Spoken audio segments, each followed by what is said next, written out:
Friends, मैं Abhishek Joshi, electrical engineering Birla group of companies. दोस्तों, आज हम लोग बात करेंगे ट्रांसफार्मर लॉसेस से रिलेटेड कुछ बेसिक इंटरव्यू क्वेश्चंस के बारे में। कुछ व्यूअर के मुझे कमेंट आए थे कि ट्रांसफार्मर लॉसेस से रिलेटेड कुछ बेसिक इंटरव्यू क्वेश्चंस पर वीडियो बनाइए। तो आज के इस वीडियो में मैं आपको कुछ ऐसे बेसिक ट्रांसफार्मर लॉसेस के बारे में बताऊंगा, उसके पर्पस क्या होते हैं, किस तरीके से उनसे रिलेटेड जो क्वेश्चंस अराइज होते हैं इंटरव्यू में उसका आंसर किस तरीके से करना है, कौन कौन से टेक्निकल टर्म्स आपके आंसर में इंक्लूड होने चाहिए, ये सारी चीज़ें आज हम लोग देखने वाले हैं इस वीडियो में। तो दोस्तों, बिना टाइम वेस्ट किए शुरू करते हैं। तो दोस्तों, सबसे पहला सवाल तो यही है कि बेसिकली ट्रांसफार्मर में कितने टाइप के लॉसेस होते हैं और वो कौन कौन से होते हैं। तो देखिए, इसका बहुत सिंपल सा आंसर ये है जो हम सबको बेसिक लेवल पर पता है कि ट्रांसफार्मर में नॉर्मली दो टाइप के लॉसेस होते हैं जिसे कोर लॉस और कॉपर लॉस कहा जाता है।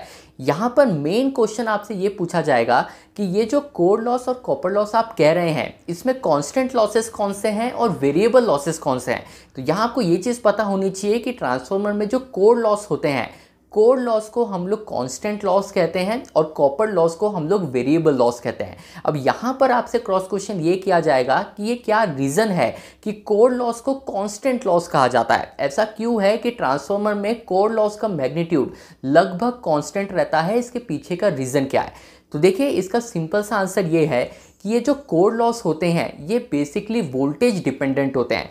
इसका मतलब ये है कि आपके ट्रांसफार्मर का जो वोल्टेज रेशियो है वो मोर और लेस कांस्टेंट ही रहता है। यानी कि अगर 66 kV बाय 11 kV का अगर मैं ट्रांसफार्मर ले लूँ तो ये जो वोल्टेज रेशियो है 66 kV और 11 kV ये हमेशा कांस्टेंट ही रहेगा। ऐसा नहीं होगा कि कभी ट्रांसफार्मर में 66 kV की सप्लाई आ रही है, कभी 55 kV की आ रही है, तो कभी 75 kV की आ रही है।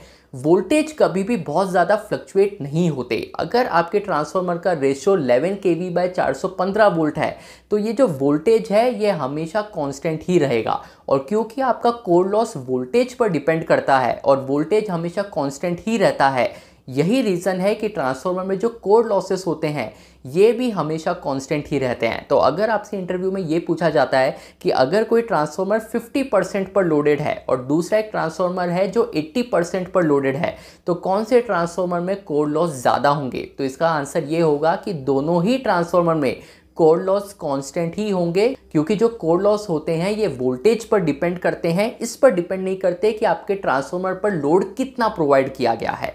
तो ये चीज़ हमेशा ध्यान में रखिएगा। दूसरी चीज़ ये है कि आपका जो कॉपर लॉस है इसको वेरिएबल लॉस क्यों कहते हैं। तो देखिए, जैसे कोर लॉस वोल्टेज पर डिपेंड होता है वैसे ही कॉपर लॉस करंट पर डिपेंड होता है।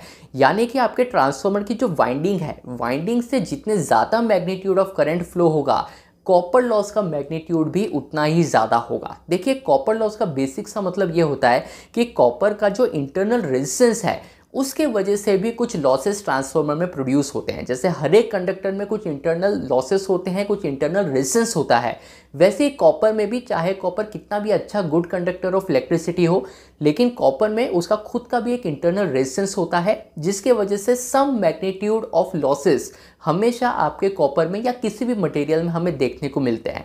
तो ये जो कॉपर लॉसेस होते हैं ये करंट पर डिपेंड करते हैं। अब करंट का मैग्नीट्यूड जितना ज़्यादा होगा, आपके ट्रांसफार्मर पर लोड जितना ज़्यादा होगा, उतना ही आपके कॉपर लॉसेस का मैग्नीट्यूड भी बढ़ने वाला है। अगला सवाल दोस्तों ये आएगा कि ये जो कॉपर लॉस होते हैं ये दो कैटेगरी में डिवाइड किए जाते हैं। इसको हिस्टैरिसीस लॉस और एडी करंट लॉस कहते हैं।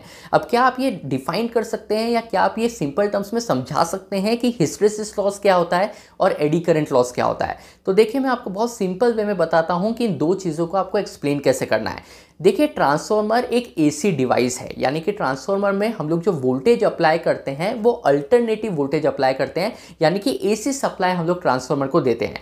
अब जब भी आप ट्रांसफार्मर को एसी वोल्टेज देंगे, एसी सप्लाई देंगे, तो ट्रांसफार्मर में जो करंट फ्लो होगा वो भी अल्टरनेटिंग ही होगा नेचर। और ये जो करंट मैग्नेटिक फील्ड प्रोड्यूस करेगा, ये मैग्नेटिक फील्ड का नेचर भी अल्टरनेटिंग ही होगा, क्योंकि सप्लाई आपने एसी दिया है तो करंट भी एसी फ्लो हो रहा है और एसी करंट जो मैग्नेटिक फील्ड प्रोड्यूस कर रहा है वो भी अल्टरनेटिंग ही रहने वाली है। अब अल्टरनेटिंग मैग्नेटिक फील्ड का मतलब ये होता है कि ये जो मैग्नेटिक फील्ड है ये आफ्टर एवरी हाफ साइकिल अपना डायरेक्शन चेंज कर लेगी। यानी कि फर्स्ट हाफ साइकिल में अगर मैग्नेटिक फील्ड क्लॉकवाइज फ्लो हो रही है तो अगले हाफ साइकिल में यही मैग्नेटिक फील्ड अब एंटी क्लॉकवाइज फ्लो होने लगेगी, क्योंकि आपका जो अल्टरनेटिंग करंट है इसका नेचर ही अल्टरनेटिंग होता है कि आफ्टर एवरी हाफ साइकिल इनका डायरेक्शन चेंज होता रहता है। अब आपके ट्रांसफार्मर में जो मैग्नेटिक फील्ड है ये आफ्टर एवरी हाफ साइकिल अपना डायरेक्शन चेंज कर रही है। इस वजह से प्रॉब्लम ये होगी कि इसमें जो डायपोल्स होते हैं ये डायपोल्स भी अपना डायरेक्शन, अपना orientation after every half cycle change करने लगते हैं, जिनके वजह से इनके बीच में कोलिजन होने लगता है। और ये जो कोलिजन होता है इसके वजह से जो एनर्जी लॉस होती है, इसके वजह से जो लॉसेस होते हैं, उसी को बेसिकली हिस्टैरिसीस लॉस कहा जाता है। यहाँ दोस्तों आपसे ये भी पूछा जाएगा कि क्या हिस्टैरिसीस लॉस को रिड्यूस करने के लिए हम कुछ कर सकते हैं। तो देखिए, हिस्टैरिसीस लॉस बेसिकली तो कोर लॉस का ही एक पार्ट है, और क्योंकि कोर लॉस कांस्टेंट होता है इसका मतलब ये है कि हिस्टैरिसीस लॉस का जो मैग्नीट्यूड होगा वो भी मोर और लेस कांस्टेंट ही होगा। पर आपको आंसर ये करना है कि जब भी हम ट्रांसफार्मर को डिज़ाइन करते हैं तो ट्रांसफार्मर का जो कोर होता है उसको CRGO मटेरियल से बनाया जाता है। CRGO का मतलब होता है cold rolled grid oriented steel. ये स्टील का एक ऐसा टाइप है जिसमें परमेबिलिटी बहुत ज़्यादा हाई होती है। तो हाई परमेबिलिटी मटेरियल का जब भी आप कोर डिज़ाइन करते हैं तो उसमें हिस्टैरिसीस लॉस बहुत ज़्यादा कम हो जाते हैं, क्योंकि परमेबिलिटी बहुत अच्छी है इस मटेरियल की। तो आपको आंसर ये करना है कि ट्रांसफार्मर को जब हम डिज़ाइन करते हैं तो CRGO मटेरियल का कोर यूज़ किया जाता है, जिसकी वजह से आपके जो हिस्टैरिसीस लॉस है या आप कंप्लीटली जीरो तो नहीं कर सकते, पर फिर भी ये मिनिमम वैल्यू पर आप उसको रिस्ट्रिक्ट ज़रूर कर सकते हैं। इसके बाद दोस्तों बात आती है एडी करंट की, कि ये एडी करंट किसे कहा जाता है और एडी करंट लॉस हम किसे कहते हैं। तो देखिए, इसको भी आपको इसी तरीके से समझाना है कि ट्रांसफार्मर में हम लोग AC सप्लाई देते हैं, जिसके वजह से आपके ट्रांसफार्मर में AC करंट फ्लो होने लगता है। अब प्रॉब्लम ये है कि टेक्निकली ये जो करंट है ये करंट ट्रांसफार्मर की वाइंडिंग में से फ्लो होना चाहिए, पर कुछ अमाउंट ऑफ करंट, कुछ मैग्नीट्यूड ऑफ करंट आपके ट्रांसफार्मर के कोर में से फ्लो होने लगता है। और ये जो मैग्नीट्यूड ऑफ करंट है, ये जो कुछ परसेंटेज ऑफ करंट आपके ट्रांसफार्मर के कोर में से फ्लो हो रहा है, ये एक सर्कुलेटिंग नेचर में फ्लो होगा। जैसे इस पिक में भी आप देख सकते हैं कि करंट का जो नेचर है ये सर्कुलेटिंग है। तो सर्कुलेटिंग वे में ये जो करंट है ये आपके ट्रांसफार्मर के वाइंडिंग में से नहीं, ट्रांसफार्मर के कोर में से फ्लो होने लगेगा। और ये जो करंट आपके ट्रांसफार्मर के कोर में से फ्लो हो रहा है इसी को हम लोग एडी करंट कहते हैं। और जो भी लॉसेस इस एडी करंट के वजह से आपके ट्रांसफार्मर में होंगे उसी को हम लोग एडी करंट लॉस कहेंगे। अब दोस्तों यहाँ आपसे ये पूछा जाएगा कि इस एडी करंट लॉस को रिड्यूस करने के लिए हम क्या कर सकते हैं। तो देखिए, अगेन ध्यान में रखिएगा कि चाहे हिस्टैरिसीस लॉस हो या एडी करंट लॉस हो, ये दोनों ही कोर लॉस के ही टाइप्स है। और क्योंकि कोर लॉस कांस्टेंट होता है इसलिए ये दोनों टाइप के लॉसेस भी मोर और लेस कांस्टेंट ही होंगे। पर आपको आंसर यही करना है कि जब ट्रांसफार्मर को हम डिज़ाइन करते हैं तो इसका जो कोर होता है ये सिलिकॉन स्टील लेमिनेशन इस पर लगाया जाता है। देखिए, सिलिकॉन स्टील लेमिनेशन लगाने का फ़ायदा ही हमें ये होता है कि डिज़ाइनिंग लेवल पर ही हम एडी करंट का मैग्नीट्यूड बहुत ज़्यादा कम कर देते हैं। ऑपरेशन वाइज अगर आप बात करेंगे कि अगर आप एक ट्रांसफार्मर के ऑपरेशन देखते हैं, अगर आप एक ट्रांसफार्मर की वर्किंग इंडस्ट्री में देखते हैं, तो उस लेवल पर आप एडी करंट लॉस को रिड्यूस नहीं कर पाएंगे। पर डिज़ाइनिंग लेवल पे सिलिकॉन स्टील का लेमिनेशन जब आप एक कोर पर चढ़ाते हैं तो सिलिकॉन स्टील लेमिनेशन के वजह से डिज़ाइनिंग लेवल पर आपके एडी करंट का मैग्नीट्यूड कम हो जाता है। उसके बाद थ्रू आउट द ऑपरेशन आप उस एडी करंट के मैग्नीट्यूड को बहुत ज़्यादा कम नहीं कर पाएंगे।